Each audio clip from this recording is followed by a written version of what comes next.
Welcome back to the DCPU, where we ask, what is brunch?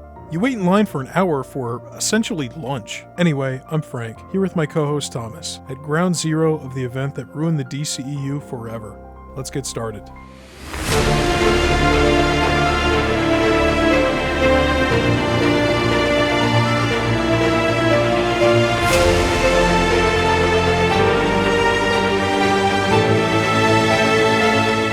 So let's start off with the history of the project and the details of the release. Before the Justice League film we know today, Warner Brothers had worked on a different version way back in 2007. Husband and wife, Kieran and Michelle Mulroney, were brought in to write the script. They had absolutely no writing credits prior to this, with the exception of 2 episodes of the 90s PBS children's show Wishbone, IMDb's description of which reads, "An intelligent and witty dog imagines himself in the role of characters from classic books and gets involved in similar real-life adventures." Do you know what Wishbone is? No, I had never heard of Wishbone, so that's why I wrote the IMDb description, because I thought that was hilarious. It's a good show. The couple would later go on to write the films Paper Man, Sherlock Holmes, A Game of Shadows, and the 2017 Power Rangers film. Why on earth would Warner Brothers tap this couple to write Justice League when they had no writing credits under their belt? It's definitely an interesting thing to do. Yeah, I don't know what they were thinking with this one, but we've been saying that a lot the past few weeks. I mean, I guess it's not to say that they can't, because I guess they have written other films later in their careers, but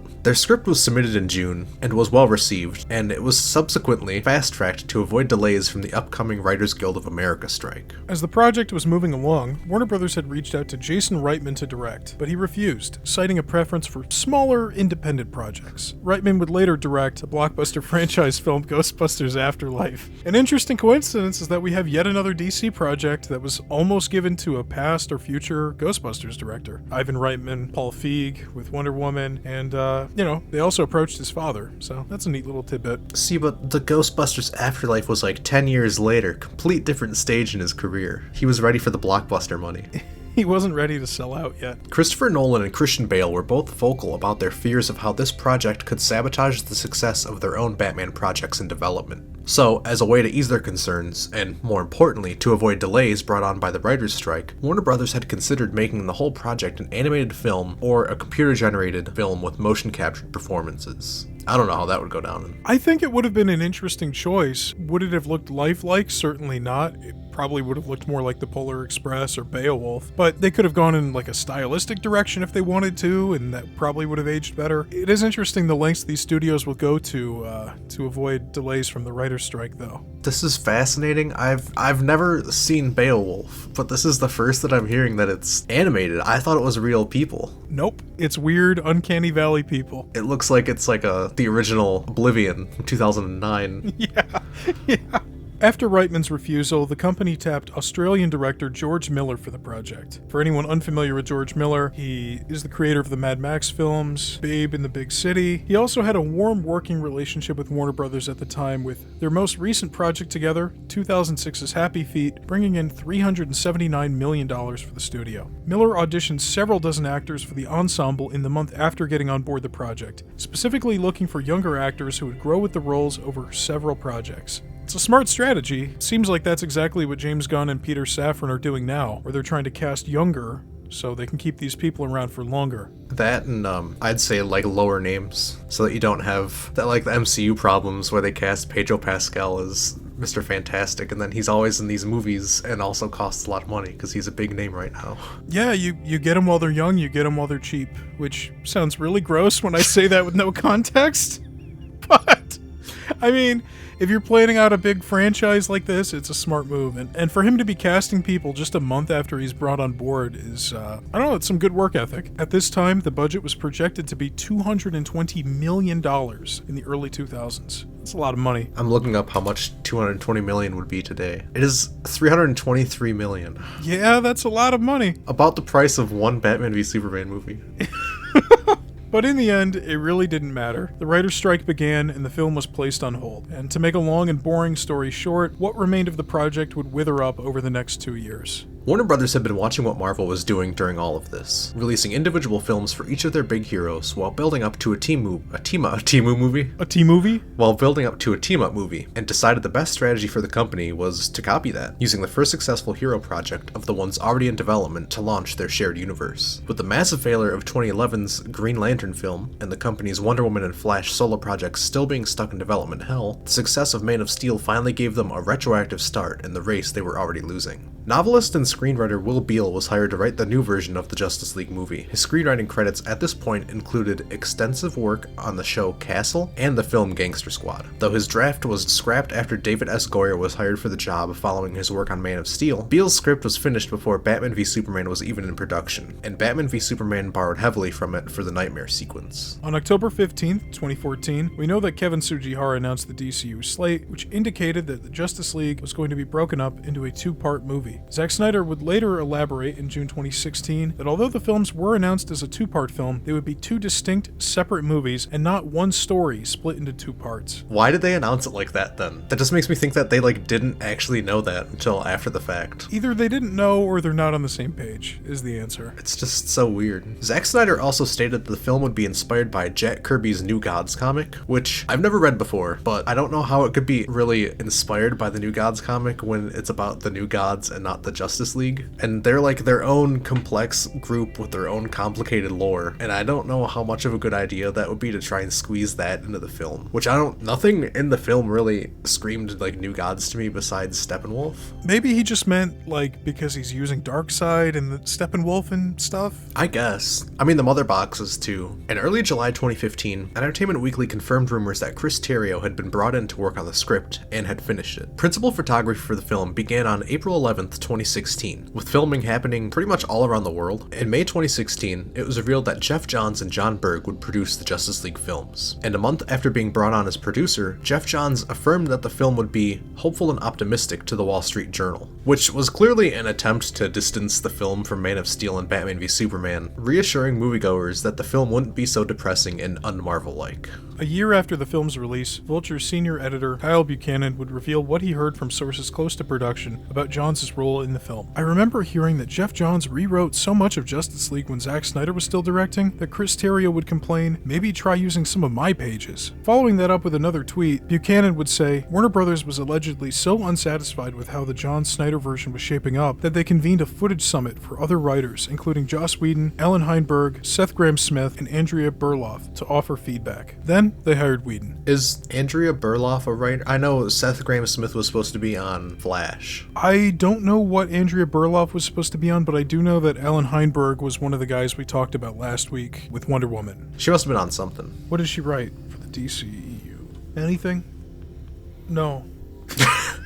Nothing? No, she didn't. She was just there. Alright, anyway. With a frustrated Chris Terrio having to deal with Jeff Johns' interference with the script during filming, and additionally being undermined with the hiring of Joss Whedon, it's clear that the film's story and script were being pulled in several different directions. But eventually, the film would wrap production in October 2016. Sadly, in March 2016, Zack Snyder's daughter, Autumn, committed suicide. Despite his best efforts to work through the tragedy, Snyder would step away from the project in May 2017 to spend time with his family. Warner Brothers had considered pushing back the film's release date to accommodate Zack and his wife Deborah, who was also one of the producers on the film, but the Snyders rejected the idea. So instead, Warner Brothers hired Joss Whedon to step in and finish post-production in his stead. The new Warner Brothers Pictures president, Toby Emmerich, would publicly respond to this change by saying, "The directing is minimal, and it has to adhere to the style and tone and the template that Zack set. We're not introducing any new characters. It's the same characters and some new scenes." He's handing the baton to Joss, but the course has really been set by Zack. I still believe that despite this tragedy, we'll still end up with a great movie.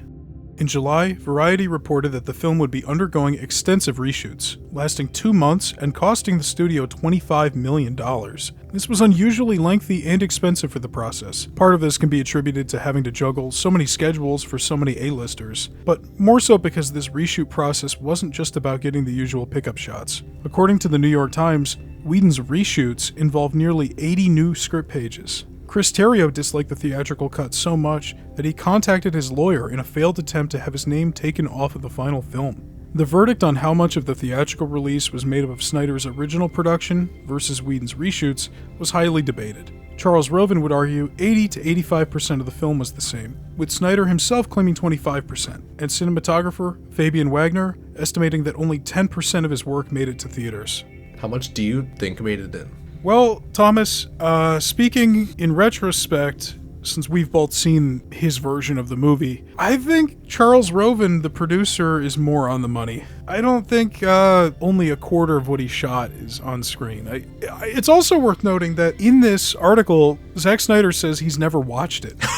He says that he guesses it's 25% based on the notes that he's gathered from people who've talked to him about it, but he refuses to watch it, at least by the time that article had come out. Maybe he's seen it since then. I don't know why he would subject himself to it, but having seen both versions of the movie, I do think it's more than a quarter. Definitely more than 10%. Different or the same? Intact. Well, I mean, 80 pages, because it's 120 minutes long, if you go on the basis of a page a minute. 80 pages is like 80%, probably at least like 75% of it. So, if that's truly how much his reshoots were, that's a lot. You know what? When you put it that way, that's actually a great point. Maybe it is less than 80%. I mean, the Snyder cut that we would eventually see is like 4 hours long, so that kind of skews the conversation about how much of the movie is intact versus what we have, because this movie was mandated to be 2 hours long. So, I don't know, it's kind of funky, but it is interesting that all three of these people have a different answer. I think the craziest thing is that it's in July, and the movie came out in November.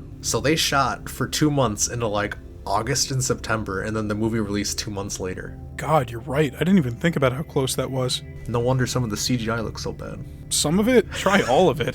Speaking of bad CGI, going back to the cost of the reshoots, it's worth noting that a big point of contention behind the scenes involved Henry Cavill, more specifically, his facial hair. You see, Justice League's reshoots had coincided with the shooting schedule for Paramount's Mission Impossible Fallout, which was starring Cavill and featured him sporting a mustache. In an interview with Empire magazine, the film's director, Christopher? Fuck! No! Christopher McQuarrie? In an interview with Empire magazine, the film's director, Christopher McQuarrie, recalled how Charles Roven had called and begged him to let Cavill shave the mustache for the sake of the reshoots.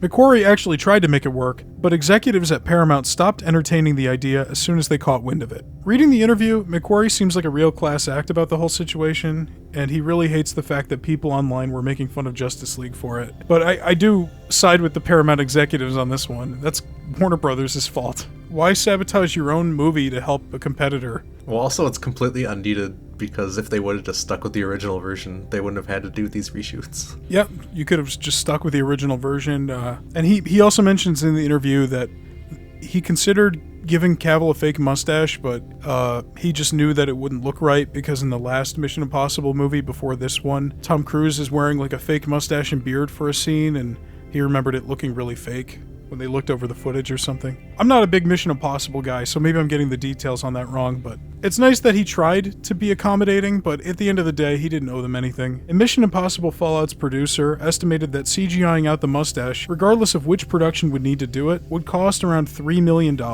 So if we were to assume that's what Warner Brothers paid during the reshoots to CGI out the mustache, that means Cavill's CGI upper lip made up 12% of the total budget for the reshoots. That is insane. This is also like $25 million reshoots are way above average. Like in the articles we cite here in our research document, they're talking about how like the average reshoot budget is like 5 to 10 million. So we're talking about, for any other movie, a disgusting sum of money to remove some hair from his lip. I wonder if the $25 million includes Joss Whedon's pay. I don't know. I'm not sure if he got points on the back end or what. Because, I mean, if it was truly 80 new script pages, $25 million seems cheap for a big blockbuster. Now we're going to move on to the state of movies, DC, and the characters at release. Now, some of the other films releasing around this time included Thor Ragnarok, Coco, Call Me By Your Name, and Star Wars The Last Jedi, which did release a month later in December, but it's close enough to where it's worth mentioning because that would definitely cut off some of the legs of this film. And it's definitely kind of packed. I mean, at least Thor Ragnarok is definitely going to take some of your money away, even if it just came out before. And that Call Me By Your Name movie, that's fighting for a lot of dominance with the DC crowd. Oh, you know it. The very queer-friendly Snyder fans that are out there, yeah. No, I agree. It seems like a very packed schedule for sure. I mean, not only do you have a superhero competition with Thor, but you've got a Star Wars movie less than 30 days later, a Pixar movie. It is a little strange. I'm not sure why they went with this release date. In the comics verse, DC Comics was finally wrapping up its Rebirth relaunch, the last of the titles with the Rebirth branding releasing at the end of 2017, and the last few weeks after Justice League hit the theaters. In DC Animation, they had actually released 13 animated features between when we last discussed them in the timeline, which was Man of Steel, and now, including 5 Justice League animated features. Yeah, and I mean, obviously, animated features are a different ballgame than live-action features, but still, it's an impressive amount of movies to put out, and it really highlights how lackluster the live-action department is. I mean, they're not horrible quality movies. The animation's good enough. It's not like they're just shitty 3D CGI movies or something. Yeah, I mean, I saw Justice League War, and that's a better Justice League movie than this one. As for the characters, the Justice League had just wrapped up a 6-issue crossover event comic with the Mighty Morphin Power Rangers, another franchise with the 2017 Hollywood film to promote, which, as we know from earlier, was written by those people. I was going to say, this is not the first time in the episode we've mentioned the Power Rangers 2017 movie. And it might not be the last. No, it's definitely the last. I never want to watch that. All I remember about that Power Rangers movie is how big of a crossover they had with Krispy Kreme donuts. So, good job, I guess. I didn't see it, but I remember the donuts. Were they good? Oh, I didn't eat them. I just saw them. I just remember the advertising. There was also a Justice League vs. Suicide Squad 6-issue comic that wrapped up at the beginning of the year, which I think I remember at that time people had theorized that that's kind of where the DCEU was going to go, with the two teams kind of fighting against each other. You mean as a movie? Yeah. Yeah, a Justice League vs. Suicide Squad movie would have been pretty bad, I think. At least if we're talking about this iteration of the characters. The team was also currently in the middle of an ongoing run that would last from 2016 to 2018, written by Brian Hinch and Christopher Priest. From what I've read, it seems to have less than favorable reviews. I think I definitely remember it coming out at the time, and people did not like it. Yeah, just a quick search online, I found a lot of disdain for it. Specifically the Christopher Priest stuff, but I saw Hitch getting a lot of hate as well. I'm not a big Justice League comic guy, maybe one day, but this movie certainly didn't get me into them. Well, I think this one followed up after the Jeff Johns New 52 relaunch, which is like, people love that. So I think it was just kind of like mediocre. And going from like awesome to mediocre is just like a big drop on a roller coaster. Now, as far as Warner Brothers goes, there was something going on in the background of our story since late 2016, an attempt to acquire Warner Brothers' parent company, Time Warner, by the American telecom corporation AT&T. We hadn't mentioned this until now because there really wasn't too much to say, but by November 2017, the acquisition was looking to be a sure thing, with more and more regulators from countries around the world approving the merger. And an anonymous executive would later go on to tell the news site The Wrap the true reason behind the company's refusal to push the release date for Justice League, a desire from Kevin Tsujihara and Toby Emmerich to get paid their bonuses before the merger would go through, as both executives were uncertain about their future at the company in a post-merger world. I think it's funny that we're talking about this now, and then, 8 years later, this is happening again with Warner Brothers potentially going to sale and Netflix and talking about maybe buying them. And in the time in between, they were bought by Discovery. Yeah, that's true. I think it's just cyclical. Warner Brothers just keeps getting passed around from one corporation to another. Not in a good way. Get them while they're cheap, get them while they're young, folks. That's what I was trying to remember what the quote was. And now we move on to the plot synopsis and discussion. So the film opens with a phone recording of two kids who are interviewing Superman for their podcast after a battle. And those kids are played by me and Frank. Yeah, I was going to make that joke. Yeah. And I think right off the bat, pretty much everyone saw the CGI mustache removal in action. Yeah, it's an interesting choice, to be sure. To make that front and center literally the first thing the audience sees is an isolated pillar of the screen that is just Henry Cavill's face. Very, very interesting choice. I think the actual opening scene itself is fine. I definitely like how much more vibrant his suit is compared to how it usually is. And I will say throughout this movie, I think he is probably playing Superman better than he has in any of the other movies, for what screen time he has. I didn't mind the opening as like a concept, but I think that the vertical format and then like they made it look like a mobile camera and it looked like really shitty and the kids are kind of annoying, and it like if done better, I think it was a good idea, but the way it was done I wasn't a fan of. I'm glad I'm not the only one who thought the quality looked really bad, because I thought for a second that my stream was just low bit rate or something. That's what I thought too. When I started it, I also thought that my internet was fucked up, and then it got to the next scene and I was like, wow, the camera quality. Maybe that's just how bad phone cameras were on iPhones back then. And then we cut to black, and then we see a scene of Batman intercepting a criminal on a rooftop after he robs an apartment, using the criminal as bait to attract a parademon, and captures it in a net on the wall, and it explodes, leaving a unique pattern of 3 squares on the wall. Yeah, so what did you think about the cold open with Batman here? I also didn't mind this one as much either. I think it is a reshoot scene, but it's probably one of the better ones. I actually kind of liked the vibe that Batman was giving off, but then there was some stuff I didn't like he's just casually talking to the criminal and also letting him go at the end. He doesn't have him tied up or anything. He's just like, it's because Superman's gone, right? And he's like, no, and then just leaves. Yeah, I was also surprised he didn't knock the fucker out and, take him to the Gotham PD or whatever.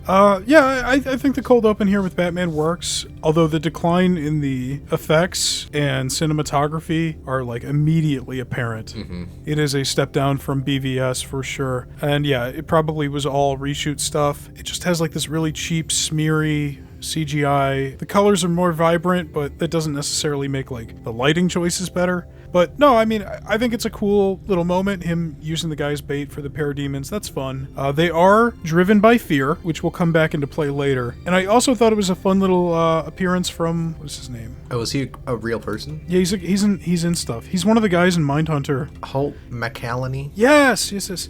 Love that guy. He appears in so much stuff. It's always good to see him. If he's so good, why is he just playing a thug? That's not a very nice thing to say. I don't know the answer to that. I'm just kidding, sir. Bring back Mindhunter, please. David Fincher, Netflix executives, if anybody is listening, please bring back Mindhunter. David Fincher, I know you're here. I know you're listening to us. Please. David Fincher, if you can hear me, please, David Fincher. After we see Batman leave the rooftop, we go to the opening credits, which is kind of like a sad montage talking about how Superman is gone, and then I think it's trying to imply that all the hope and goodness died when Superman died. Something like that, yeah. They also talk later about like how the world is messed up because he's gone, and then it made me laugh because they didn't even fucking like him at the end of the movie. The last one until he died. They were like, fuck you, Superman, you suck. Yeah, it's true. There's some revisionism going on there. Not that we don't see that kind of thing in the real world too, but it is pretty funny to see everyone so reverential of Superman when there were people screaming for him to die at the Capitol building in BVS. I also thought it was really funny during that montage with that cover of the Leonard Cohen song. There's a newspaper stand. The headline says, "Did they return to their planet?" And it's a photo of David Bowie and Prince with Superman smashed in between. And I thought that was hilarious. One, because it's like incredibly insulting, but two, it dates the movie heavily. Like if you didn't know this was filmed in 2016, now you know. I noticed something funny during this. I screenshotted it because I thought it said something else at first. And then I paused it and I went to screenshot it. But if you look at the bald man who was yelling at the Middle Eastern shopkeeper, he's wearing a hoodie. And it says on the back, MAGA Horde. Oh. And I thought it said Mega Horde at first. And I was like, wow, he's a prophet. It looks like it says MAGA Horde. It does say MAGA Horde. What the fuck? And I don't know if that's intentional or not, but... Yeah, I don't know. Because it would have been 2016 when it was shot. Unless this was a reshoot bit. This is probably a reshoot. I don't know. Otherwise, I think principal photography... Well, we don't need to say I think. It was October of 2016. Ended in October, though. I don't know. Right? Yeah. So the election wasn't over yet. I mean, I guess MAGA stuff existed. I just thought it was interesting. No, that is definitely interesting. And the way he's acting, it's kind of fitting, so... Oh, for sure. The only unrealistic part is the police actually, take him down instead of helping him. They would have shot the shopkeeper. Yeah. And then I think the only other thing that I would have liked to see was that the opening, showed more about Superman, instead of maybe focusing more on a bunch of sad or angry strangers. Because we don't really see much of him until, the second half of the movie. I agree. The random people didn't really do it for me. Up next, Wonder Woman is introduced by stopping reactionary terrorists who attack a museum, or is it a bank? I don't remember, even though I just watched it. It's a bank. Okay, so reactionary terrorists in a bank who have a bunch of people hostage and a bomb, and he says he's gonna blow up like 4 city blocks with his little suitcase. Do you remember what he says after that, though? He says, like, back to the Stone Age, things will matter, or something like that. Yeah. It was pretty stupid. The only note I've got for this part is these reactionary terrorists, they remind me of the villains in Die Hard, except, like, the stupid cover story is real and not just a cover for a heist. I just didn't understand. They're like, yeah, we're gonna blow up 4 blocks of the city, and we're gonna blow up this bank, and we're gonna send the modern world back to the dark age. I'm like, that's not gonna do anything. What are you talking about? I think they're just stupid. Why are they dressed like that? Why are they dressed like they're robbing a bank? I don't understand. Like, if all they're trying to do is put a bomb into the building, they could have been wearing anything. And then I also thought, I don't know if you heard, but when the bomb exploded, it made like a jaguar noise. It was like, and I was like, what the hell? No, I didn't hear that. It was really funny. Like the generic, like, big cat noise in a movie or a TV show. Well, that was actually a reference to Cheetah, the classic Wonder Woman villain. I was kind of wondering if that actually was supposed to be, but I have no fucking idea. And then I like enjoyed the scene for the most part, but it felt like too short, and it probably didn't even need to be needed. I guess we need to establish that Wonder Woman is here in the movie, but as its own scene, it's definitely not as effective as the last one we just saw. And I also noticed in this part how bland and generic the music was, and how much of a step down it was from past, even like all the movies even, but especially Batman v Superman. That was actually the last note in my little document here from when I was watching the movie, is that Danny Elfman's score here is entirely forgettable. Like, it is shocking how bland the score is. Like, if you put a gun to my head, I wouldn't be able to tell you any of the music from this movie. Even when he reuses his own Batman theme, or the Superman theme, very briefly. I don't remember if, I don't remember if it's true or not, but I feel like I remember hearing, he did like an interview back when that was coming out, and he's like, well, these are like the definitive music, so why wouldn't I use it? Because he uses like his own Batman theme.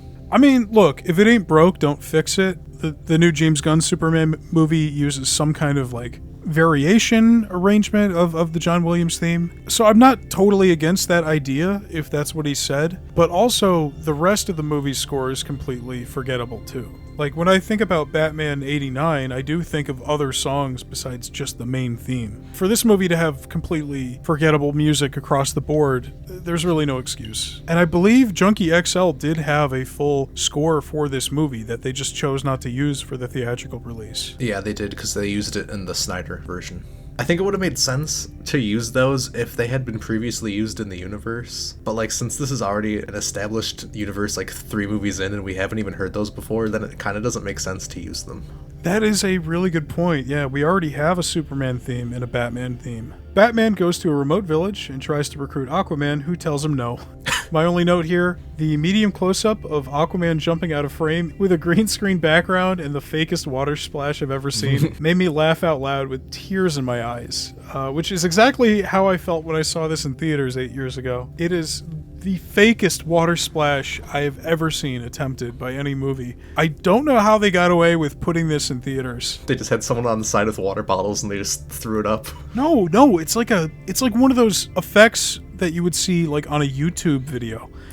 Like, if you went on YouTube and searched water splashing up green screen effect, and then you put that in your $300 million movie, that's what this is. It's got the same medium close-up of him with a out-of-focus background, which is clearly green screened, which is like 80% of this movie when anyone is talking, and he just like leans backward, and then there's like a little fake spritz of water. It looks so bad. And honestly, like, it is what I remembered most over the past 8 years. Like, I haven't seen this movie between today and when I saw it in theaters, and laughing my ass off at that little clip of Aquaman falling backwards is what has stuck with me the most. The only thing I had for that was the fucking painting on the wall of the bar. It was so funny to me, because how old can this bar really be? And then it just has like the 3 boxes and then a basically like perfect portrait of him, and he's just standing there as Aquaman. Yeah, it's pretty convenient. Also, why would the painting have mother boxes and stuff? Did he tell them about that? I don't know. I understand why they might like paint like a little portrait of him in appreciation, but why the fuck would they have all this stuff about the mother boxes there? Doesn't make any sense. That and the parademon exploding earlier, and he's like, it's the same pattern, it's the 3 boxes, was just such like convenient writing to where it didn't even make sense, and it was clearly just like shoehorned in. Yeah. After this, Barry Allen visits his dad in prison, who was convicted of supposedly killing Barry's mother, which he doesn't believe, and his dad tells him to move on with his life. No notes there on my part. The only note I have is, well, I have 2 notes actually. I feel like Ezra Miller looks too unique to play Barry because he's like he just looks quirky and also like kind of elvish. But to me, Barry Allen's just like a normal guy. Yeah, I wasn't a big fan of his performance or his casting back in the day, but honestly, I might appreciate it more now. I don't know. Is he comic accurate? Probably not. I have no idea. I don't think his personality in this movie is my favorite. It's bordering on like grating, but it's not intolerable. And I do think sometimes it works. I don't think it's anything against his performance because that's just the way that the character was written. And I mean, you can't really do too much to differentiate that sort of character while you're playing it. But then I think it was around this time too when I felt like the pacing was very frantic and they didn't really let any scene sit. They had like got in and got out before like 5 minutes are up. Yeah, every single one of these introduction scenes is incredibly brisk. There's no time to let anything breathe, which is really weird because when you get to the second half of the movie, they let a lot of stuff breathe for too long. After this, Steppenwolf attacks Themyscira and steals the Amazonian mother box. My only note here is that Steppenwolf looks terrible. He looks so dumb. Yeah, it's not even the quality of the CG, but like you just said, his design is very dumb. He looks so generic.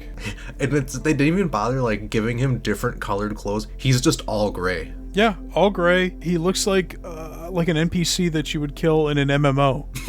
Kind of. Which also, I have to say, Diana's explanation, where he goes into like that flashback, that whole flashback looks and sounds like a pre-rendered cinematic before like a 2000s video game. I thought that I could tell some of the shots on Themyscira were reshoots because they had the Amazons lifting the door and they were dressed in like skimpy clothing, and that just seemed like a Joss Whedon thing. He's like, yeah, put them in bras and panties. Yeah, I didn't pick up on that.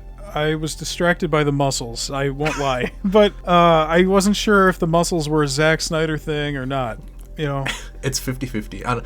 It just seemed very different from what they were wearing in like the past movie. That is true. In Wonder Woman, they did dress differently, yeah. And even later in the movie, you can see some of the other ones have like more normal looking clothes on, but then those ones were wearing like a bra and like booty shorts. After this, I believe we get the introduction of Cyborg talking to his father. My only note here, I thought it was really funny that Joe Morton is Cyborg's dad. If you've ever seen Terminator 2, anyone out there, you would understand why that's very funny, but no other notes, really. I didn't have any notes on the Cyborg scene because he didn't really stand out in this. He had a lot more to do in the Zack Snyder version, but in this he felt like he was barely a character. He was more of a plot device. Agreed. I don't think I have a single note for Cyborg. Well, I have one note for Cyborg, which is at the very end of the movie, but I don't really have anything to say about him because he's just incredibly bland, yeah. And it's not Ray Fisher's fault. It's just whoever is responsible for this version of the character, which I guess we're going to pin on Joss Whedon, because knowing the other version of the movie without Joss Whedon's additions, Cyborg is way better. Yeah, I got no notes for the guy.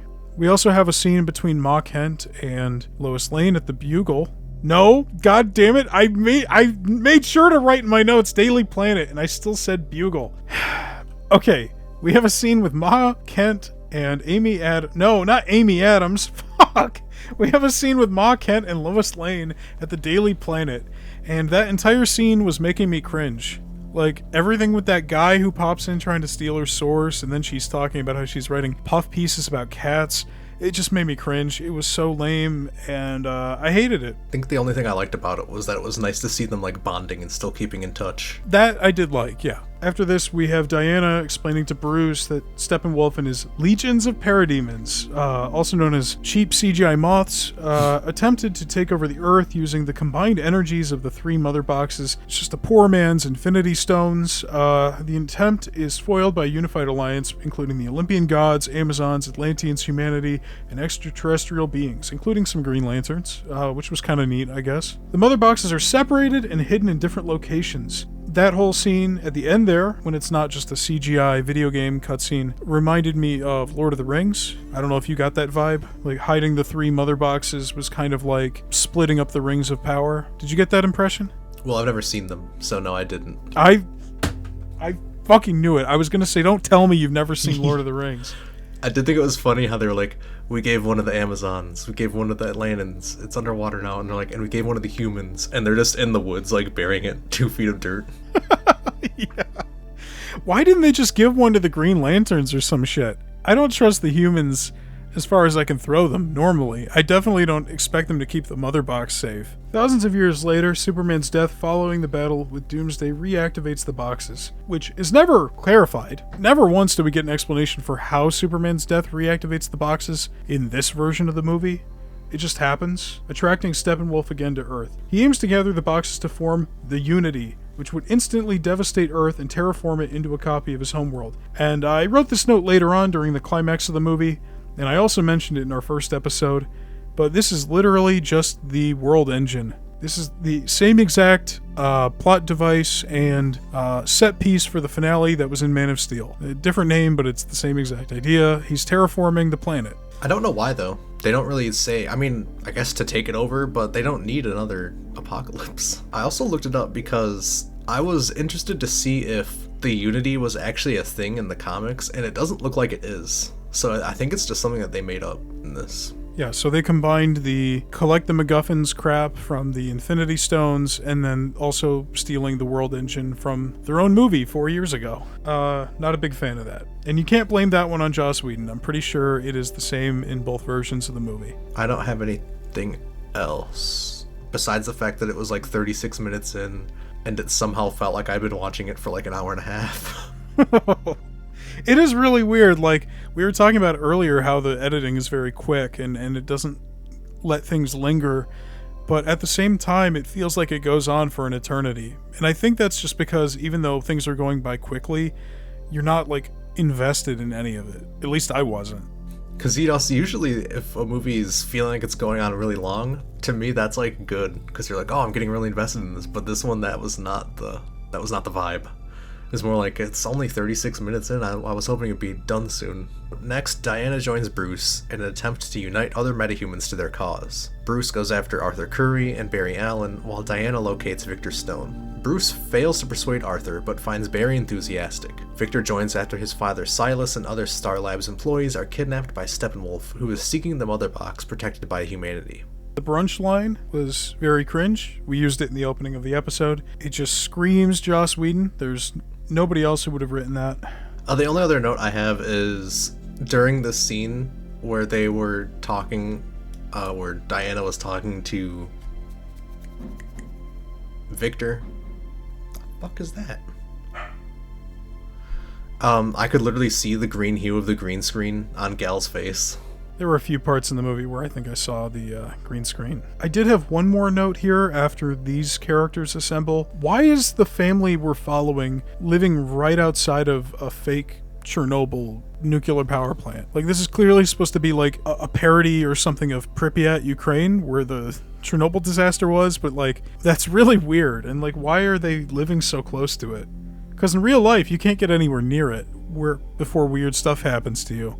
I think they try to play it off as they're like, they have nowhere else to go, like they have to live there. It could be. I mean, maybe that plays into why he decided to write them in as like living right outside a meltdown nuclear power plant, you know? It's very weird. Bizarre choice. Honestly, I hated that whole Russian family subplot. Every time they were on the screen, I was like, why are we wasting time with them? I guess I can see where he's going with that if it's like, people complain about how we don't show people getting saved enough in these movies, but I don't want to follow the people that get saved the whole movie. Like, you know, I just want to see them get saved in the moment. I don't need to know what they had for breakfast or what they listened to in the morning on the radio. I don't know. I agree. It's weird that they follow them for so much of the movie. It was weird because the whole movie, they're like, the parademons, they feed on fear, but they're definitely scared, and they like are in the house the whole movie while these parademons are just around. I'm like, shouldn't they have got by now? Like... Yeah, the parademons are like sitting outside the house just chilling. They're like fish flies or something, and they never attempt to break in as far as I recall. Also, at this point, we have the Justice League,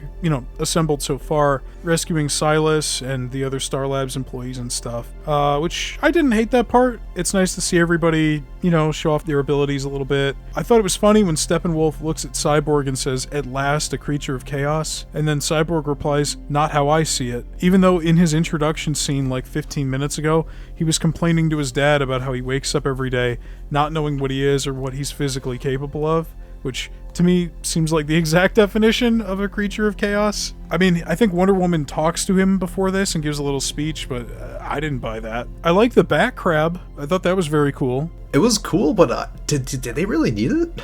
No, they didn't need it. I think Batman was just like, I have no need for this. I'm gonna fucking use it in this tunnel. I don't think Batman needs half the vehicles he has, but I liked the Bat Crab. I don't know what it's actually called. I don't care what it's actually called. To me, it's a Bat Crab. I liked how there was a part where Bruce, kicked a parademon off the balcony or whatever, and the parademon just fell to its death, like it forgot that it had wings or something. I also like when it falls off the side. Right before that really embarrassing scene, which I guess we'll talk about with Flash and Wonder Woman, there's a split-second reaction shot of a close-up of Batman falling.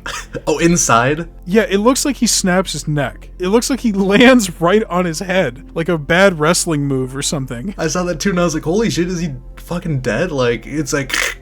Yeah, it looked like he just got pile-drived or something and landed right on his neck. And then instantly, before you even have time to process that, we see Flash bury his face in Wonder Woman's tits, which is the second time that I know of that Joss Whedon's done that, because he has Bruce Banner tripping and falling on Black Widow in Age of Ultron. So either he's a hack, or it's a fetish, or it's both.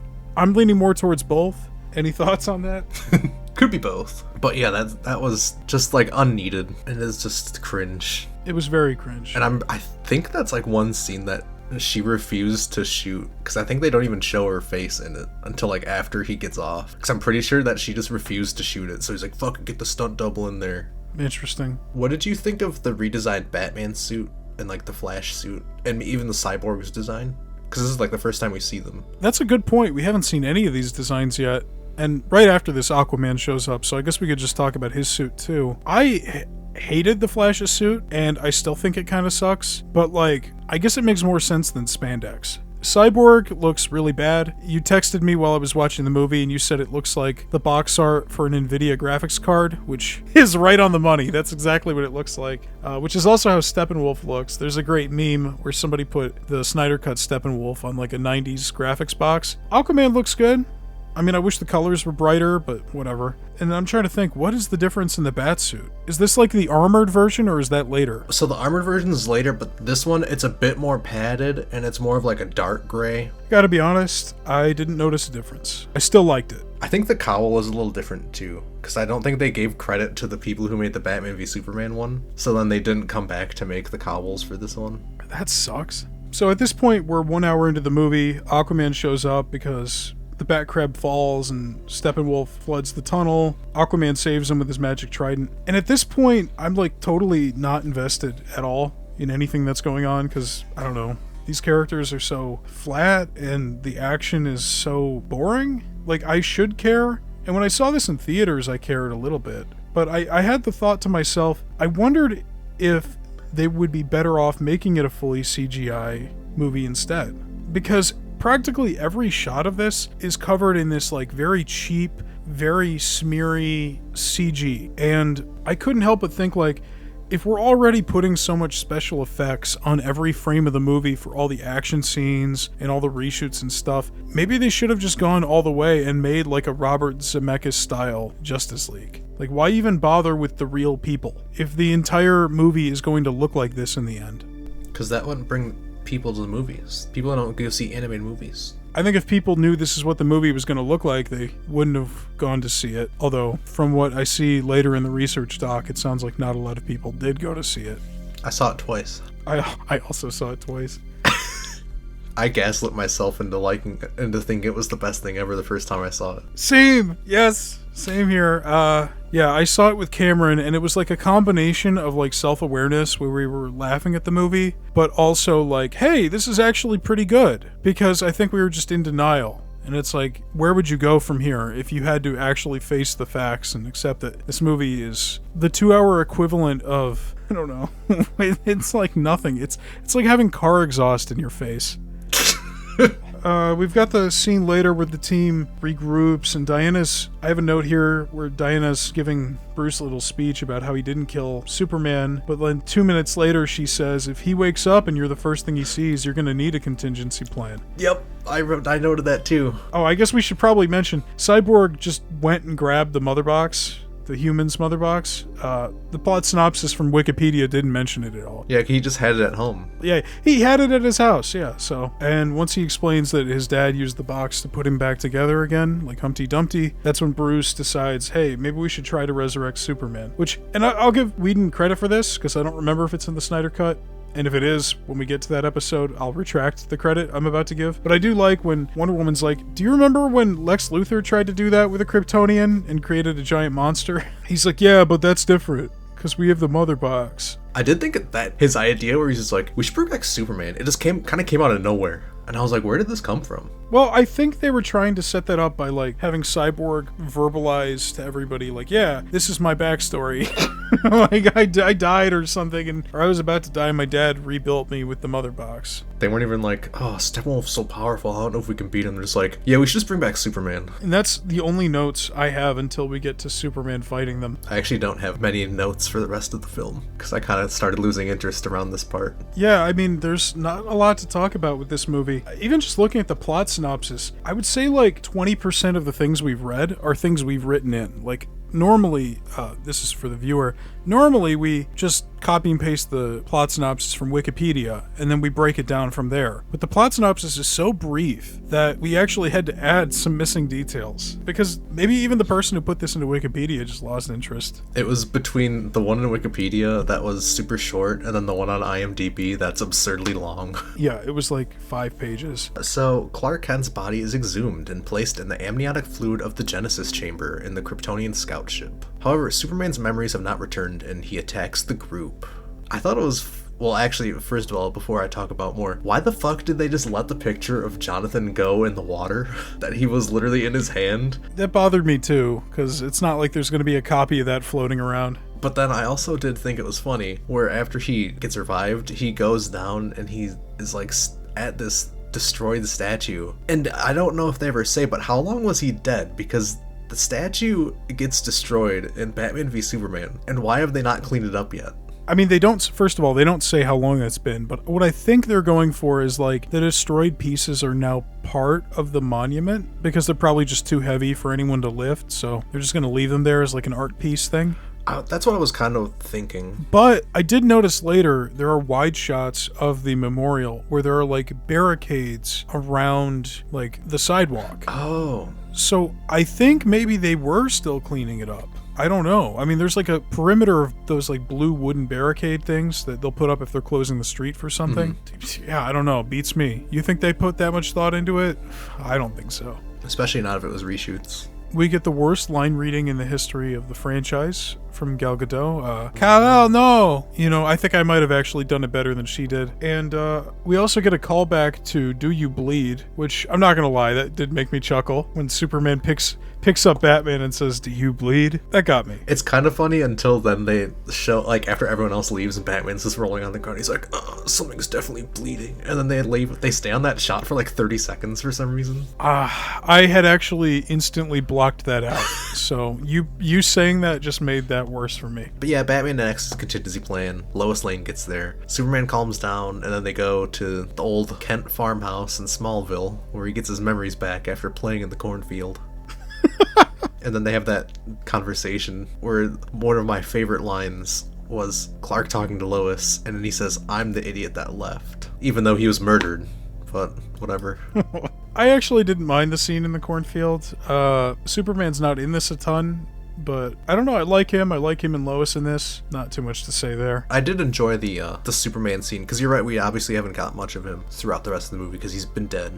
Which honestly, a little bit surprising that they let him live, or let him be dead this long in the movie. Yeah, it was an interesting choice to have him dead for so long, and he wasn't in any of the marketing either. Like, I think he's in one of the trailers, but it's cut in a weird way, so you're supposed to think maybe it's a flashback.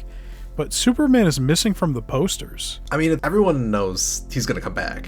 Yeah, everybody knows he's going to come back, and he's second billing or something after Ben Affleck, I think. But still, they try somewhat to keep the charade up. But, it all just goes back to why'd they just do it in the first place? Why'd they kill him in the first place? Yeah, because they spend a lot of the movie just sucking ass and realizing, oh, we need to bring back Superman, and then they spend a lot of time bringing back Superman. And then they get to the real fight. But if they just didn't kill him in their second ever movie, they'd, be able to write a different story where you'd have him from the get-go, which I'm sure more people would have appreciated. In the turmoil of the Superman versus Justice League fight, the last mother box is left unguarded, and Steppenwolf just kind of pops in and steals it, which I thought was really funny, because really no one just thought to just go grab it real quick. I know they're fighting him, but... Yeah, I had the same note, and I would have been screaming at my television, but I was not emotionally invested in this movie at all.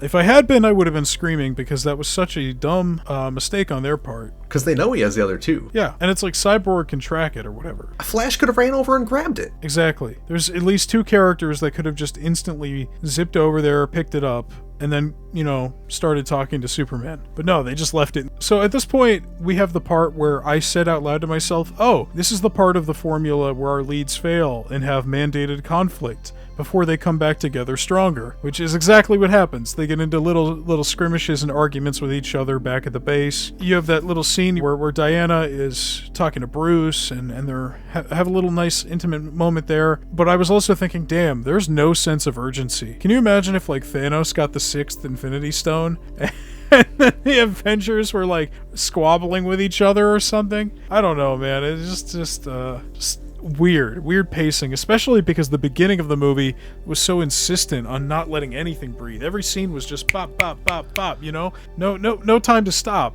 no time to take anything in. And now we've got Superman and Lois slowly, holding each other in a field. We've got Bruce and Diana in Bruce's quarters, and it's, I don't know, get your priorities straight. This shit should have been before the villain got all the MacGuffins. This is the scene where they're like, we have to find him. And then, but I think they've already shown that there's a giant fucking bubble forming over the town. And I'm like, how can you not find that? Yeah, I mean, not only that, but Cyborg's physically connected to the human's mother box. So you've already got a guy who can track it, right? One would think. I do like Diana's arc in this movie, where she learns to become more comfortable in the spotlight and acting as a leader. It feels like she's the only character in the Justice League who has an arc. Honestly, I didn't even notice her arc. At the beginning of the movie, Bruce is criticizing her for hiding for 100 years, and there's also the scene at the beginning where she's like, I don't have any plans, I don't do anything, to the museum guy. Although we do see her stop that crime at the beginning of the movie, so. But the idea is later on she steps up because Bruce is gonna go kill himself in the Batmobile or whatever. Aquaman shows up and he's like, yeah, she thought that was stupid, so she came up with a better plan. I'm not saying it's a big arc. I'm not saying that it's built up especially well, but you can clearly see she started at one place and she ended at another, which is more than I can say for any of the other characters. Although I guess Superman started dead and ended alive, but I wouldn't call that an arc. So without Superman to aid them, the 5 heroes travel to the village in Russia, where Steppenwolf's lair is located. They fight their way through the parademons, and just when all hope seems lost, Superman arrives and assists Victor in separating the mother boxes. The team defeats Steppenwolf, who is attacked by his own parademons when they smell his fear. I did like the irony of them eating Steppenwolf, because he was afraid. I did, but then it also just contradicts because that whole fucking family was just sitting in a house and they didn't do shit to them, so... Yeah, you're right. You're so right.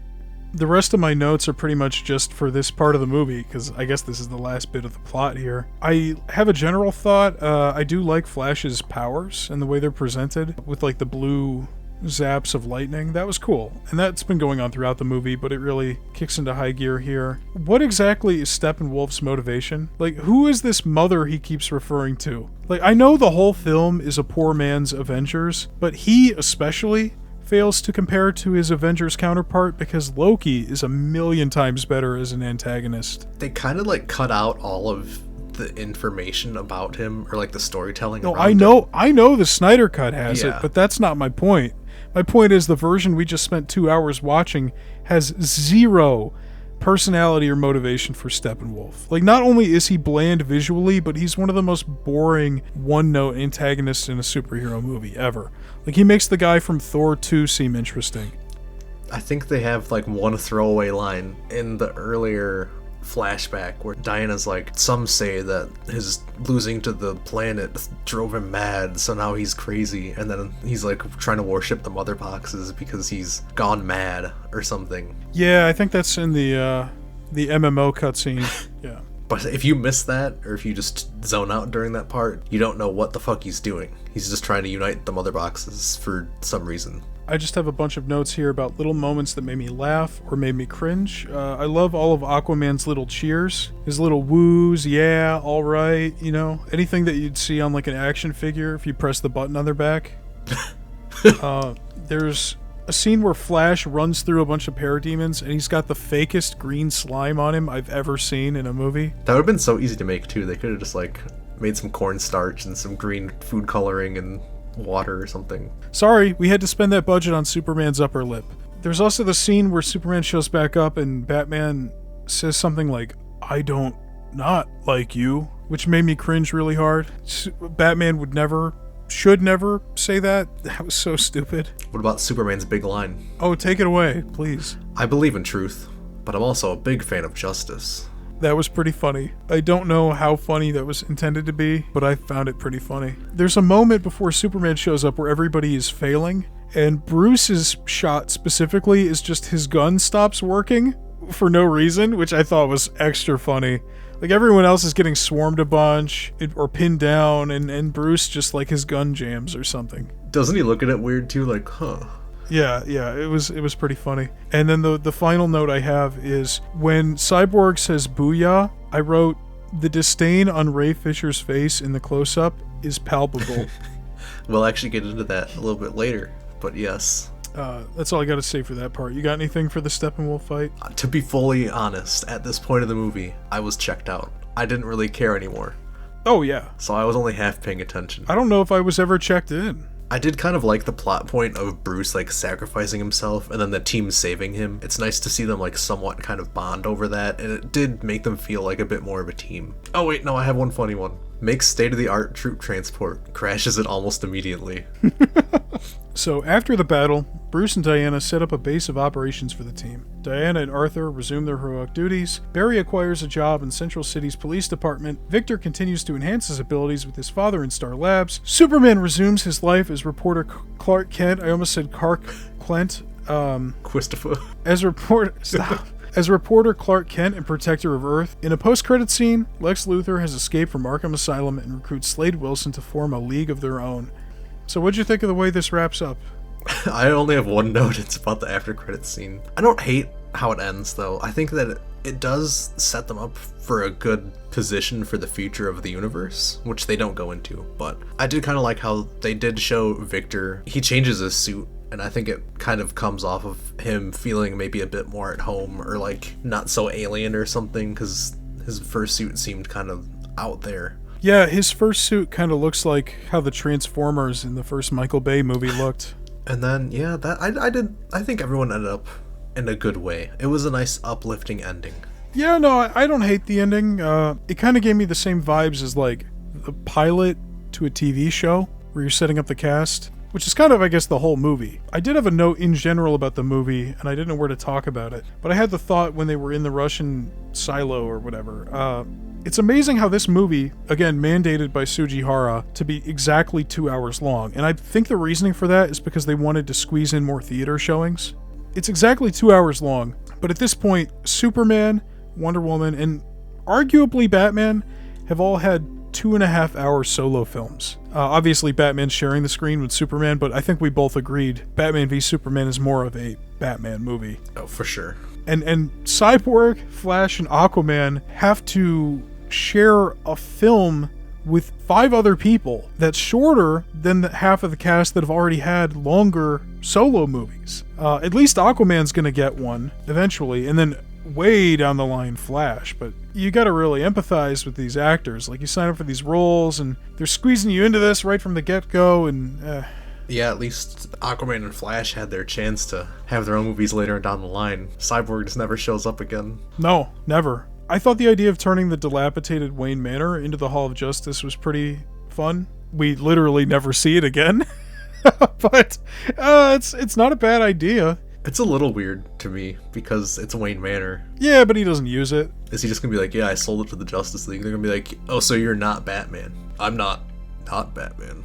That's what he would say if Joss Whedon wrote it. I didn't think about that. You kind of just ruined it for me. You're right. That's very dumb. I mean, I guess it doesn't be like advertised out front like Hall of Justice. They could just have like a little teleporter in or something. I'm sorry I ruined it for you. The mid-credits scene, I have a note here, was the best part of the movie. It's like 10 seconds long. It's just Superman and Flash setting up to race each other. That was my favorite part of the movie. That was the only time I liked the brunch joke. And I like Barry in that scene. I like Superman in that scene. I like the colors. I like it feels like it belongs in a totally different fucking movie. A better movie. My final note here is I think Eisenberg gives the best performance in the movie, and he's on screen for literally the last 5 seconds. That's crazy. You don't agree? I mean, here's the thing. I love him. I love him. I wish he was in more of this franchise. I think that he got screwed over. He does give a good performance, but I think that the performance of everyone else suffers because they didn't even want to do the reshoots in the first place. So I think they kind of just phoned in the reshoots, and then since the reshoots are the majority of the movie, it just seems like they kind of phoned it in. But I did like that after the credits scene. I think it actually was a really interesting setup for the future because Marvel hasn't done like a villain team, and I think that if they were building to like an Injustice League team up, it was an interesting setup for the future, and then they didn't do anything with it. Nope. And I thought it was really funny that they made a whole Deathstroke suit and then never used it again because it actually looks pretty good. It looks great, and he's a great casting choice. I'm not going to try and say his name again because last time I tried to say his name on this show, I completely butchered it. Yeah, no, it's nice to see both of them again. It's the last time we ever see Lex Luthor. It's the first time we ever see Deathstroke. The first and last, yep. Like a lot of things in this movie, it is set up for absolutely nothing, and we meet people who will never show up again. But it is a great scene, and you're right, Marvel's never tried to do the villain team-up thing. That would be awesome.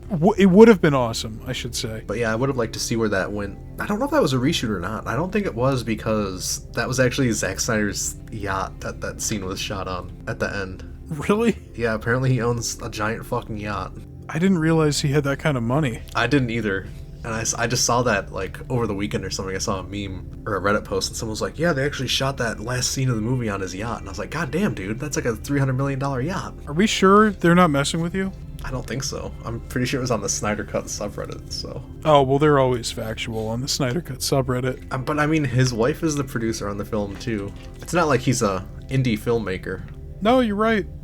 All right, well, that is Justice League. So now we need to decide what we thought of it and did it work? So, our first point here. Did it work to debut most of the ensemble instead of having Flash, Aquaman, and Cyborg have their own solo projects first? Yes. I think that's a resounding no from both of us, right? I mean, I think that if they had done Flash and Aquaman already having movies, I think Cyborg being introduced would have been fine because they could have focused on him a bit more. But having none of them introduced it's just too much to introduce in such a short runtime. Yeah, I mean, it's like I mentioned briefly earlier, this is a 2-hour strict runtime. The other movies before this are all longer. Mm-hmm. And these guys are all being crammed in, and they all have to share the spotlight with each other. And it's not to say that ensemble movies are impossible. I mean, look at something like Ocean's 11. You don't need a solo movie for every member of the crew. But it definitely helps, and it's within the nature of comic books to do that. And it's one of the big things that audiences love about the Marvel movies, is you get to watch these movies with the characters, and then you see them team up, and that's why it's cool. And you're right, like if they had just done Cyborg, that would have worked narratively because he's connected to the mother boxes in the script. You know, Marvel kind of did that too with Hawkeye and Black Widow. I mean, I guess they showed up in other stuff technically, but they were auxiliary characters, you know. Did we think it worked to bring in Joss Whedon, if it wasn't already obvious? Yes, I love him. Please take me under your wing. Yeah. Oh, well, he's got plenty of free time these days, I'm sure. I think that they tried to pass it off as saying that Zack Snyder was the one that picked Joss Whedon, and I don't think I believed that, because you couldn't get anyone more different from like a Zack Snyder movie than Joss Whedon. They're like complete opposites. Oh, it's a total tonal slash. Did I say it right? Total tonal slash? Yeah. Wait, no, fuck. It is a total tonal clash. I couldn't agree more with what you're saying. I think these two are polar opposites of each other. Joss Whedon was definitely brought on by the studio to do the rewrites and such. I think that they just were like, yeah, he's made 2 Avengers movies that both made like $1 billion. So I think they were like, oh, easy money glitch. Let's just bring in Joss Whedon, and then we're going to make $1 billion. Easy. Yeah, for sure. I mean, the only reason why he's here in the first place is for the same stupid reasons that they butchered Suicide Squad, which is they were scared about the direction they were going in. And I'm not saying, the direction they were going in was going to be great, but they had no backbone. They went against the director's back. Not that it was in secret, but against the director's wishes, I'm sure. And they brought in this guy to make it campier and, lighter, funnier. It didn't work out for Suicide Squad. I mean, financially did very well, but that's more so to do with its smaller budget. Even in the Zack Snyder version, while the first 2 movies in his series were dark, I feel like I do remember it ending on a lighter note, and I think that it was supposed to be lighter from there after the forming of the Justice League. So I think if they had just believed in it, or at least given him time, then what they wanted would have come. Yeah, I don't think Zack Snyder is incapable of making something lighter. When you watch the Snyder Cut, there are wholesome and funny scenes in it. He can convey warmth and humor. It definitely seems like if the studio wanted that, he could have delivered on it. But it's just that when he made those first 2 movies, that wasn't the strategy they wanted to go with. They clearly pivoted when they were in the middle of Suicide Squad. And luckily, Wonder Woman was already there. But by the time production for this thing came around, they could have told Chris Terrio to write a lighter script and told Zack to direct accordingly. To go behind his back like that and hire this guy who is the complete opposite. And then to not even put Joss's name on the movie. I think he's credited as a writer, but when it comes to directing, I'm fairly certain Zack Snyder's the only name in the credits. That's kind of spitting in his eye. It seems a little malicious, almost. Yeah. You're tying him to a sinking ship, He stepped away. This definitely isn't the movie that he had in mind. He's gonna be the martyr for it. So now we're moving on to the aftermath of the release. Let's just get out of the way. Critical reception. Justice League had a Rotten Tomatoes score of 39%, and the audience score is currently sitting at a 67%. That's shockingly high.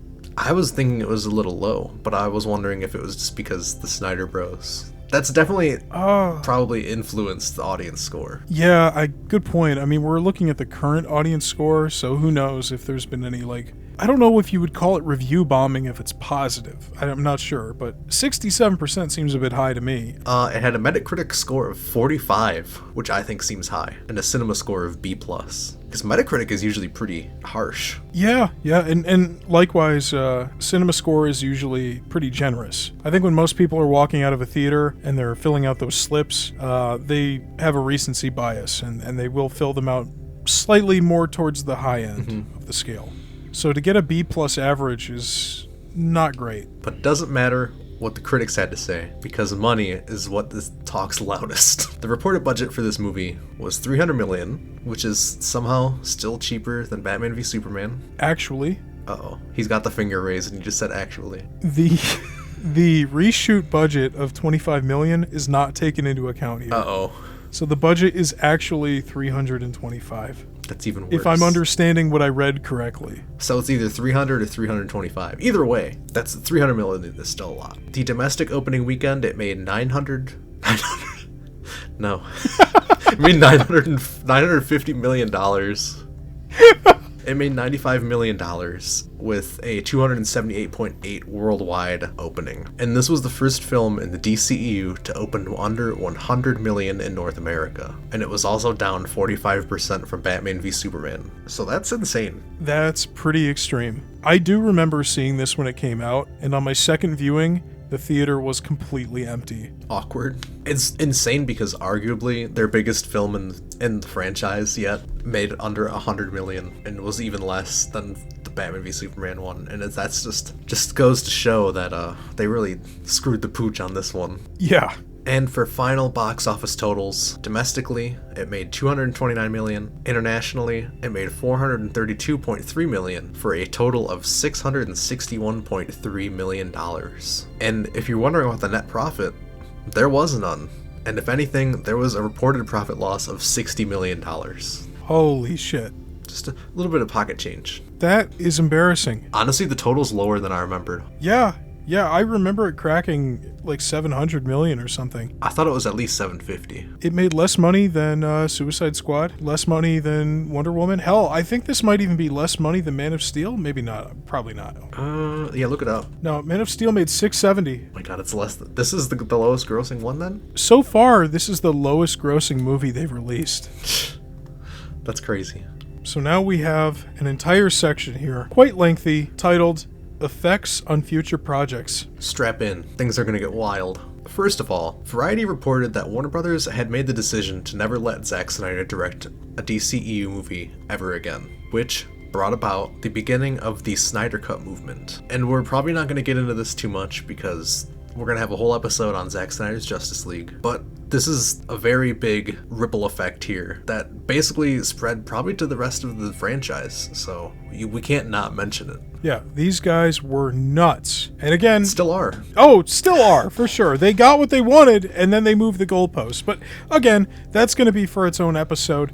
The point is, this film and the reaction to it is what started that movement, and it's running parallel alongside all these other crazy things going on the internet with nerd fandom and politics and shit in the United States. John Berg would also be replaced as president of DC Films by New Line Cinema production executive Walter Hamada in January 2018. In June of 2018, Jeff Johns would step down from his position of president of DC Entertainment, leaving Hamada with the sole responsibility of maintaining the franchise. That's actually really funny because they went out of their way, 2 years ago to get him, because they were like, we need to have consistency and we need to have someone who knows DC running it, and then now just 2 years later they have this random fucking guy running it. Yeah, we thought that they had learned their lesson. After BVS, they established DC Films, some accountability, some proper management for the intellectual property, and we have our first major bomb here. Arguably not, but this is the first one that's gone into the negatives. Mm-hmm. An undeniable failure, and immediately they just throw everybody out, and they bring in a new guy. They don't even bring in two people, they bring in one guy. I guess the plan is to make Walter Hamada their version of Kevin Feige or something, but that's definitely not what happened. And speaking of Kevin Feige, after this movie bombed, Warner Brothers executives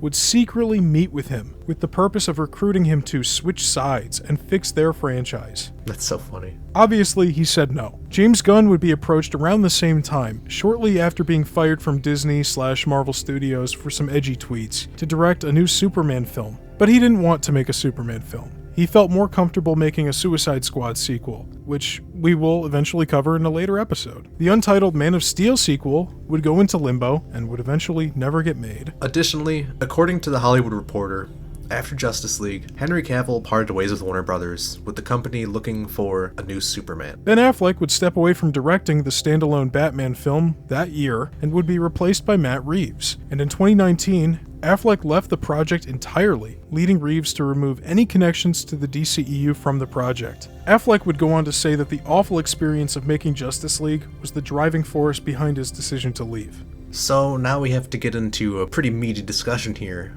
of probably one of the juiciest and controversial bits of the production, which was Ray Fisher's accusations of abuse from Joss Whedon. In 2020, Ray Fisher would publicly accuse Joss Whedon of, quote, gross, abusive, unprofessional, and completely unacceptable behavior on set. He also claimed that John Berg and Jeff Johns both enabled Whedon's behavior on set. Over 80 people were interviewed for Warner Media's Justice League investigation. Fisher tweeted, a fair, thorough, and protected process for witnesses was the first and most important step. Ensuring that action is taken is the next. Thank you to all who lent their voice. When new filming was proceeded under Whedon, says Fisher, he came to feel that he had to explain some of the most basic points of what would be offensive to the black community.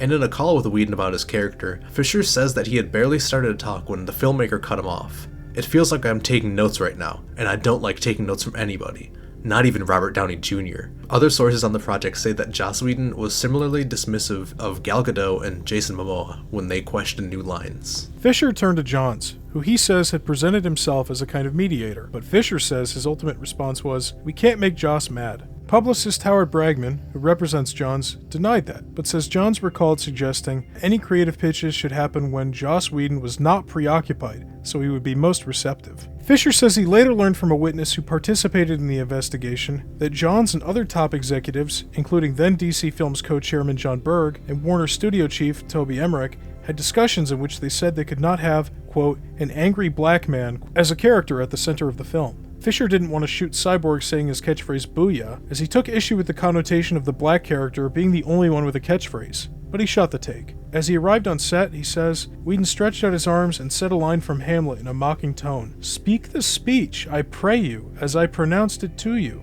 Fisher replied, "Joss, don't. I'm not in the mood." As he left the set after saying just that one phrase for the cameras, he says, Whedon called out, "Nice work, Ray." He just sounds like such a fucking asshole. Yeah, no, he sounds like the worst. Fisher was not the only Justice League star who was unhappy. Sources say Whedon clashed with all the stars of the film, including Jeremy Irons. Which that's the one is like the craziest to me because he's a very acclaimed actor who's been around for years. Yeah, Jeremy Irons doesn't seem like the kind of guy to be pushed around. I mean, he's got the kind of clout to ensure that he's working for life. And also he doesn't need to be in this movie.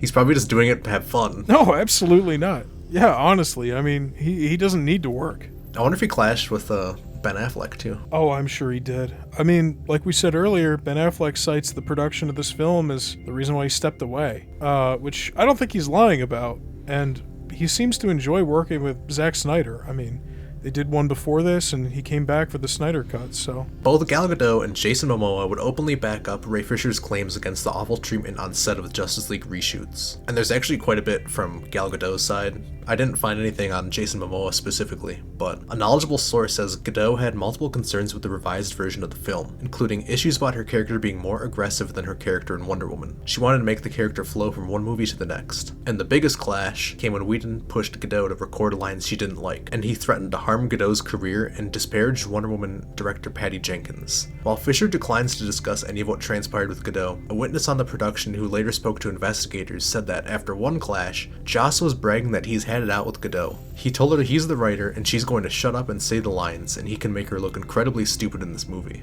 A knowledgeable source says Gadot and Jenkins went to battle, culminating in a meeting with then Warner's chairman Kevin Tsujihara. When asked for comment, Gadot says in a statement, "I had my issues with Whedon, and Warner Brothers handled it in a timely manner." I can make you look incredibly stupid in this movie. What a fucking shithead. And what a terrifying position to be in, to have your director talk to you that way. Especially because I'm assuming Zack Snyder was way more receptive to that kind of thing. Yeah. Like, he was probably a more open collaborator with his actors, I'm sure. I remember reading something about Ray Fisher and Chris Terrio working together to write Cyborg. Ray Fisher did have a role in crafting the character in Chris Terrio's original script. So I can understand why Ray Fisher in particular has problems with saying shit like "booyah" and, you know, having most of his role in the movie just completely stomped out. Yeah, I think we're talking about the same article because I was going to bring that up too. He was saying that, like, before they even did the writing, Zach had, like, the actors meet with the writers to, like, completely plot out, like, the character and how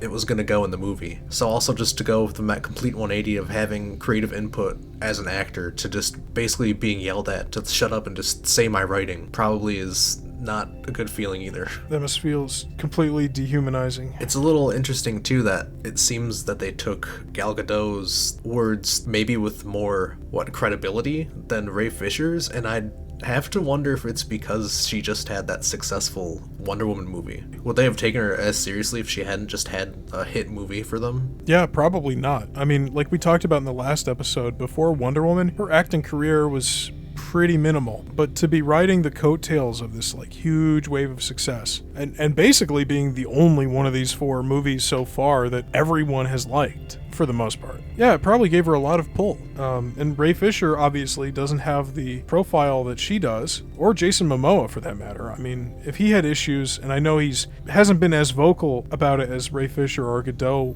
were. But I mean, he was already doing Game of Thrones, and he was in a bunch of shit by this point. Also, Jason Momoa is a giant man. I don't think Joss could physically intimidate him and scream at him and stuff the way that he could someone like Ray Fisher, who doesn't have the cultural clout, or Gal Gadot, who's a woman. You know, like, Jason Momoa could beat the ever-living shit out of him. That'd be awesome. That would be great, yeah. And I know he has a history of standing up for other actors, too, that he works with, because I know he was very, like, protective of, what's her name? Emilia Clarke. Yeah, so I would tend to believe him. He seems like a pretty decent guy for the most part in real life. Yeah, he seems very nice. But anyway, Ray Fisher claimed that Walter Hamada would protect Whedon, Berg, and Johns by interfering in the investigation after the movie was filmed, and as a result, declared that he wouldn't return as Cyborg unless Hamada was fired. That never happened. So, the Cyborg solo film was canceled, along with his planned appearance in the Flash solo film. And on the evening of December 11th that year, Warner Brothers would issue a statement saying the investigation was finished, in what Fisher would call a Friday night news dump. Witnesses contacted him asking what had happened, but he had no answers. A week later, he pressed some other executives for information. They asked him to provide names of anyone who had told him they hadn't gotten closure. Fisher said he wouldn't provide witnesses, which, as he shouldn't. I mean, they're obviously just trying to get people in trouble. And I believe the Friday night news dump he's referring to is basically like, it's going to the weekend. So it's just like throwaway news that they're trying to cover up. Yeah, for sure. They're just trying to stamp it out. One of the things I did hear about this and Jason Momoa is that there was like a fake casting announcement of Jason Momoa as Frosty the Snowman. And Jason Momoa came out on Instagram and he said, "Hey, I know what you're trying to do. I'm not fucking Frosty. You're dumping this to distract from Ray Fisher's shit that I'm trying to help promote. So stop it." I don't even know why they're trying to protect Joss Whedon or Walter Hamada that much, because, I mean, Walter Hamada just became, like, the executive in charge or whatever. Well, that's the thing, is actually, in one of the articles, I remember reading that I think it was Walter Hamada had a conversation with Ray Fisher, and what he was pleading for was to let up on Jeff Johns. And he said, listen, you can go after Joss Whedon, you can go after John Berg, but ease up on Jeff Johns, okay? You know, let the other two guys get the flack. And Ray Fisher said, no, it was all three of them. So that's interesting to me, that Hamada privately would say to Ray Fisher, hey, listen, you can crucify these other two guys, but leave our comic writer out of it. Yeah, that is interesting. I mean, obviously Jeff Johns is more than a comic writer, but you know what I mean? Like, they it seemed like they were only really interested in protecting Jeff Johns, as we'll find out in this next paragraph. 3 months after Justice League hit theaters, Joss Whedon exited Warner's Batgirl project, which he was slated to write and direct, saying, "Batgirl is such an exciting project, and Warner's DC is such a collaborative studio and supportive partners that it took me months to realize I really didn't have a story," which just sounds like fucking bullshit. That is one of the dumbest things I've ever heard. I was so excited that it took me months to realize I didn't actually have anything. What? But Whedon was still part of the Warner Media universe. In July 2018, a few months after he left Batgirl, HBO greenlighted his drama The Nevers straight to series. But in November 2020, just a couple weeks before Warner Media said it had taken remedial steps after its investigation into Justice League, Whedon left that project too. This time, Whedon said he was just not up to the physical challenges of making such a huge show during a global pandemic, and Warner's issued just the classic, "We have parted ways with Joss Whedon." Yeah, so I mean, look, we can only speculate, but it seems pretty obvious that he left this show as a result of the investigation. The timing is just too perfect. When was he canceled for all the other shit? His cancellation, 2020 and 2021. Accusations of misconduct from actors like Ray Fisher and Charisma Carpenter, who I think was on Buffy. Yes. When did she come out about that? Oh, dude, he like bullied the fuck out of her on that show. I think she got pregnant on it and he's like, "Are you gonna get it aborted?" What the fuck? I'm pretty sure he said that. And there was another thing that said that it might be her, but one actress, they had to like have a set rule that he couldn't be in the room alone with her, and he likes to make female writers cry or something. He's just a fucked up person. I'm glad he's canceled. Yeah, fuck that guy. Did you know he co-wrote Toy Story? Yeah. I didn't know. I was looking at his page because like, what else has he actually like really done? Because I know he did like Buffy and then The Adventures, but yeah, he just sounds like an overall pretty big piece of fucking shit. It's kind of telling that this all came out at the same time and he hasn't really done anything since.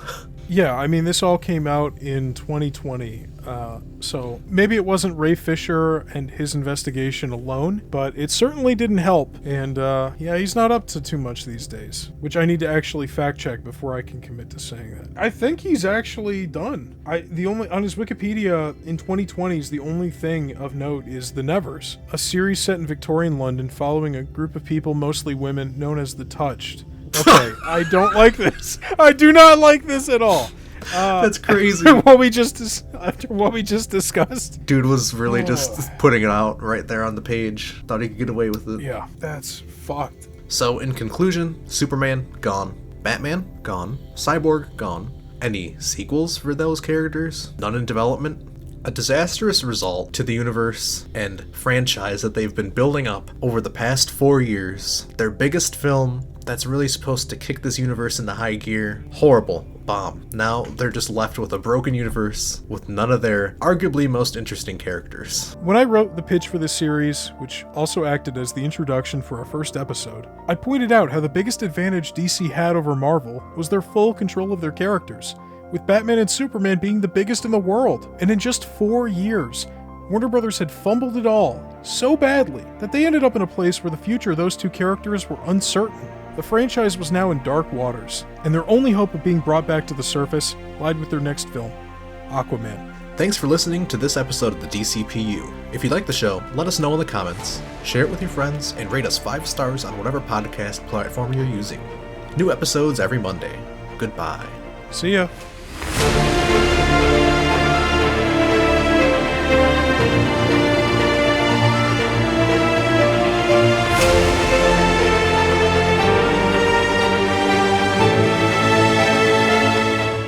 Come together right now. Inside me. Oh no! No! God. I hope you didn't just look at my webcam because I was adjusting myself. And I forgot the webcam was on. I screen recorded all of it. No, cut what I said. I immediately regret it. Get 'em young, get 'em cheap. First merch shirt. Just a picture of you shirtless. Oh, get 'em no. young, get 'em The cheap. first one's got to be the S on my chest stands for Sonichu. I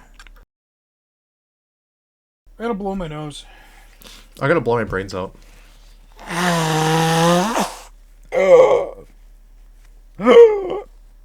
I'm a fish man now.